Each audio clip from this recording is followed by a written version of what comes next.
श्री स्वामी समर्थ. मी रमा. स्वागत आहे तुमचं मराठी गृहिणी स्पेशल चॅनलमध्ये. दीपावली म्हणजे दिव्याची ओळ. घरोघरी दिव्यांची आरास केली जाते. दीप म्हणजे तेज. या तेजाची पूजा म्हणजे अग्नी नारायणाला सुप्त प्रार्थना असते की कुटुंबातील सर्वांना, समाजाला व राष्ट्राला तेजस्वी करावे. आजच्या व्हिडिओमध्ये आपण दिवाळीत येणाऱ्या 6 दिवसातील प्रत्येक सणांची माहिती पाहणार आहोत.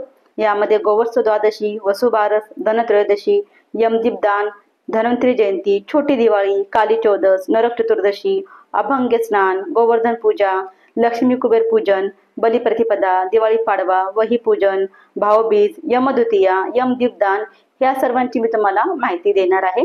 आपण डायरेक्टच कॅलेंडरवरती पाहणार आहोत. तर पहा, दिवाळी सुरू होत आहे 17 तारखेला. 17 ऑक्टोबर 2025 ते 23 ऑक्टोबर 2025 हे आपले 7 जे दिवस आहेत यामध्ये दिवाळी साजरी होणार आहे. यामध्ये जो पहिला दिवस आहे तो आहे रमा एकादशी, वसुबारस. याला गोवत्स द्वादशी सुद्धा म्हणतात. वसुबारस हा दिवस दिवाळीला जोडून येतो म्हणून त्याचा समावेश दिवाळीत केला जातो. वसुबारस या दिवाळीच्या सुरुवातीला येणाऱ्या दिवसाला खूप महत्त्व देण्यात आले आहे. भारत हा शेतीप्रधान देश असल्यामुळे या दिवसाला अधिक महत्त्व आहे. या दिवशी महिला रात्री गायीच्या वासरूची पूजा करतात व आपल्या परिवाराची सुख शांती व आरोग्यासाठी प्रार्थना करतात. या दिवसापासून आपण अंगणात रांगोळी काढायला सुरुवात करतो. पुष्कळ स्त्रिया या दिवशी उपवास ठेवतात. ज्यांच्या घरी गाय असते त्यांच्या घरी पुरणपोळीचा स्वयंपाक केला जातो. घरातील लग्न झालेल्या महिला गायीच्या पायावर पाणी टाकून पूजेची सुरुवात करतात. गायला हळद कुंकू लावून व हार घालून गायीची पूजा केली जाते. असे समजले जाते की पूजा केल्याने आपल्या मुलाबाळांना चांगले आरोग्य मिळते व सुख लाभते. त्याचबरोबर या दिवशी आहे रमा एकादशी. रमा एकादशीच्या दिवशी भगवान विष्णू आणि माता लक्ष्मी यांची पूजा केली जाते. या दिवशी उपवास केला जातो व सुख समृद्धी व उत्तम आरोग्य आणि यशस्वी जीवनासाठी प्रार्थना केली जाते. त्यानंतर आहे 18 ऑक्टोबर 2025. या दिवशी आहे धनत्रयोदशी, यमदीपदान आणि धन्वंतरी जयंती. दिवाळीच्या सुरुवातीला येणाऱ्या सणांमध्ये हा एक सण आहे. आपण कमावलेली पैशाची पूजा या दिवशी करतात. नुसतेच पैसे नाही तर लक्ष्मी बरोबरच ज्ञानरूपी सरस्वतीचे देखील या दिवशी पूजन केले जाते. म्हणूनच या दिवसाला धनत्रयोदशी असे म्हटले जाते. या दिवशी घरातील अवजारे, हत्यारे, सोने, नाणे यांची पूजा करतात. तसेच व्यापारी लोक चोपडा पूजन करतात. धने व गुळाचा नैवेद्य दाखवला जातो. धनत्रयोदशी पासून तेलाचे दिवे लावतात. घरासमोर आकाश कंदील लावतात. जो दिवाळीची 5 दिवस दिवे लावतो त्याला अकाली मरण येणार नाही असे यमराजाने सांगितले आहे असे मानले जाते. धनत्रयोदशीला आयुर्वेदाचा जनक धन्वंतरीचा जन्म झाला आहे. या धन्वंतरीने आपल्याला आणि संपूर्ण जीवसृष्टीला आयुर्वेद दिला. मानवांचे जीवन आरोग्यदायी बनवले. म्हणून या दिवशी वैद्यकीय क्षेत्रातील लोक धन्वंतरीची पूजा करतात. त्याचबरोबर या दिवशी आहे यमदीपदान. या दिवशी यमाच्या 14 नावाने तर्पण करण्याची प्रथा आहे. तसेच यमाच्या नावाने दीपदान करण्याची प्रथा आहे. या दिवशी दिव्यांची संख्या 13 मानून त्यांची पूजा केली जाते. कारण या दिवशी बरोबर 13 पळे इतका कालावधी यमदेवतेकडून प्रक्षेपित होणाऱ्या लहरी नरकात वास्तव्यास असतात. याचे प्रतीक म्हणून 13 दिवे यमदेवतेला अर्पण केले जातात आणि त्याला आवाहन केले जाते. या विधीला यमदीपदान असे म्हणतात. काही जण मातीचे दिवे लावतात तर काही जण घरातच पिठाचे दिवे तयार करतात आणि ते लावतात. त्यानंतर आहे 19 ऑक्टोबर 2025 रविवार आहे. या दिवशी दीपदान केले जाते. मंदिराच्या इथे, स्वयंपाकघरात आणि घराच्या बाहेर 13 दिवे लावले जातात आणि ते दीपदान केले जाते. त्यानंतर आहे सोमवार 20 ऑक्टोबर 2025. या दिवशी आहे नरक चतुर्दशी, अभंग स्नान. त्याचबरोबर या दिवशी सोमवती अमावस्या सुद्धा चालू होणार आहे. तर सोमवती अमावस्याबद्दल आपण नंतर पाहूया. त्याच्या अगोदर आपण नरक चतुर्दशी आणि अभंग स्नान याची मी तुम्हाला माहिती देते. आश्विन वद्य चतुर्दशीला नरक चतुर्दशी म्हणतात. या दिवशी अभंग स्नानाला खूप महत्व आहे. या दिवशी सकाळी लवकर उठून सुवासिक तेल, उटणे लावतात व गरम पाण्याने आंघोळ करतात. नरक चतुर्दशी या दिवशी भगवान श्रीकृष्णाने महाभयंकर राक्षस नरकासुराचा वध करून तेथील प्रजेला त्याच्या जुलमी व अन्यायकारक राजवटीपासून मुक्त केले होते.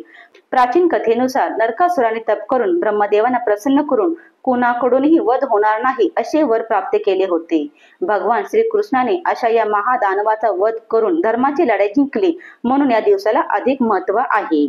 त्याचबरोबर मंगळवार आहे 21 ऑक्टोबर 2025 आणि या दिवशी होणार आहे लक्ष्मी कुबेर पूजन, अभंग स्नान. त्याचबरोबर या दिवशी आहे दर्श अमावस्या. सामान्यतः अमावस्या हा अशुभ दिवस म्हणून सांगितला आहे, पण त्याला अपवाद या अमावस्येचा आहे. हा दिवस शुभ मानला आहे, पण तो सर्व कामांना नाही. लक्ष्मी पूजन हा दिवस दिवाळी सणामधील सर्वात महत्त्वाचा दिवस म्हणून साजरा केला जातो. हिंदूमध्ये एक समज आहे की लक्ष्मी खूप चंचल असते व ती आपल्याकडे स्थिर राहावी म्हणून लोक लक्ष्मी पूजन करतात. विशेष करून व्यापारी लोक मोठ्या प्रमाणात हा दिवस साजरा करताना दिसतात. या दिवशी लोक स्वच्छता करण्यासाठी एक नवी केरसुणी घेतात. ती केरसुणी म्हणजेच लक्ष्मी असे मानून तिचे हळद कुंकू लावून झेंडू शेवंती सारखी फुले वाहून पूजा केली जाते. पूजा झाल्यानंतर दुसऱ्या दिवसापासून तिचा वापर घरात करण्यास सुरुवात केली जाते. त्याचबरोबर या दिवशी आपल्याकडे असलेले बँक पासबुक, बँकेचे कार्ड, पैसे याची देखील पूजा केली जाते. अनेक जण या दिवशी लक्ष्मी देवीची मूर्ती देखील पुजतात. या दिवशी लाह्या बतासेचा निवेद्य दाखवतात, श्री सूक्ताचे पाठ करतात. लक्ष्मी ही संपत्तीची देवता आहे, तर कुबेर हा संपत्ती रक्षक आहे. आपल्याला पैसा कमवण्याची कला साध्य आहे, पण कमावलेला पैसा कसा राखावा हे कुबेर शिकवतो. व्यापारी लोक त्यामुळेच कुबेर पूजन करतात. आता आपण पाहूया की 2 दिवस अमावस्या आहे. तर पहा, गेल्या वर्षी सुद्धा असंच होतं की 2 दिवस अमावस्या होती आणि त्यामुळे प्रत्येकाचंच होतं की अरे अमावस्या तर इथे आहे आणि अमावस्यालाच लक्ष्मी पूजन केले जाते. तर काही जणांना जसं कॅलेंडरमध्ये लिहिलं त्यानुसार करतात, पण काही जण खूप विचार करतात की नाही हे चुकीचे, तर आम्ही संध्याकाळी लक्ष्मी पूजन करायचं असतं, तर इथे आम्ही संध्याकाळीच पूजन करतात म्हणून काही जण त्या वेळेला करतात. तर पहा, काही जणांना सिद्धी प्राप्त करायच्या असतात, मग त्यांना रात्री जे अमावस्याची जी रात्र असते जेव्हा अमावस्या चालू आहे त्यांच्यासाठी ही जी रात्र आहे 20 तारखेची ती रात्र लक्ष्मी पूजनासाठी म्हणजे काय सिद्धी प्राप्त करण्यासाठी योग्य आहे.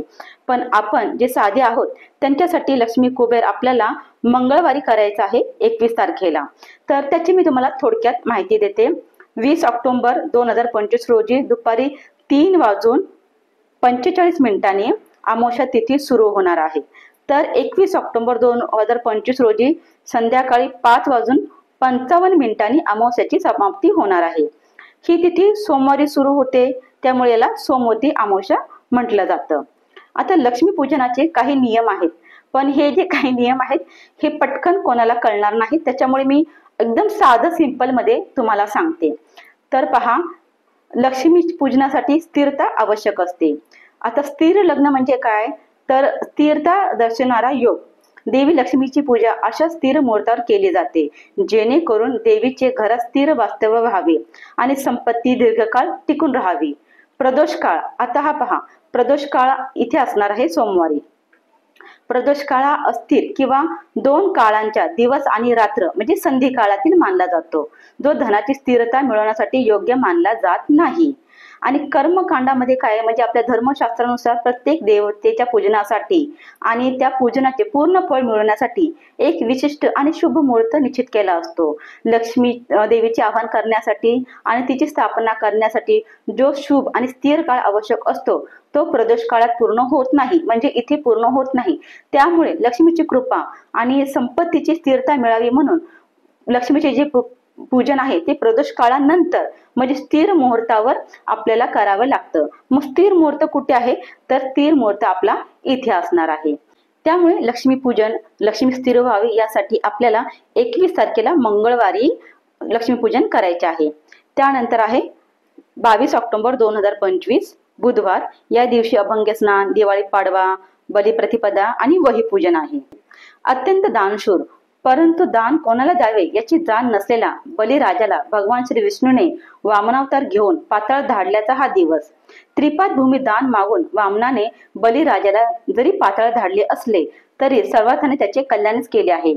पृथ्वी तलावर दीपावली साजरी केली जाण्यामागे देखील या घटनेचा प्रमुख आधार आहे. श्री विष्णूने ही तिथी बलिराजाच्या नावाने केली आहे, म्हणून या तिथीला बलिप्रतिपदा असे म्हटले जाते. या दिवशी बली आणि त्याची पत्नी विंध्यावली यांचे चित्र काढून त्यांची पूजा केली जाते. या दिवशी गोवर्धन पूजा देखील केली जाते.